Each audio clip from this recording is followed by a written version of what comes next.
वालेकुम। आज खबर है करण जौहर के हवाले से। फिल्म साज करण जौहर को अगले हफ्ते मंगल 20 जून 2023 को आलमी तफरीह सनत में इनकी अनमोल शराकत के लिए लॉर्ड्स और मेंबरान पार्लियामेंट की मौजूदगी में बरतानवी पार्लियामेंट में एजाज़ से नवाजा जाएगा। ये तकरीब पैलेस ऑफ वेस्टमिनिस्टर में होगी, जिसमें हाउस ऑफ कॉमन्स और हाउस ऑफ लॉर्ड बरतानिया की पार्लियामेंट के दोनों ऐवानों के लिए मुलाकात की जगह है। जौहर का बरतानिया के साथ एक ख़ास रिश्ता है, जिसने अपनी बहुत सी प्रोडक्शन जैसे कुछ कुछ होता है, कभी खुशी कभी गम और मुल्क भर में आए दिल है मुश्किल को फिल्माया है।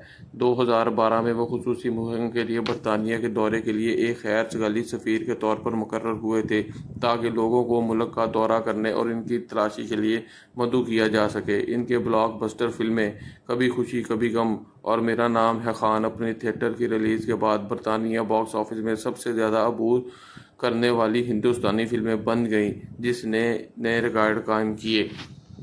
इस वक्त वो धर्म प्रोडक्शन के सरबराह हैं, जो हिंदुस्तान के सबसे टॉप फिल्म प्रोडक्शन स्टूडियोज़ में से एक हैं।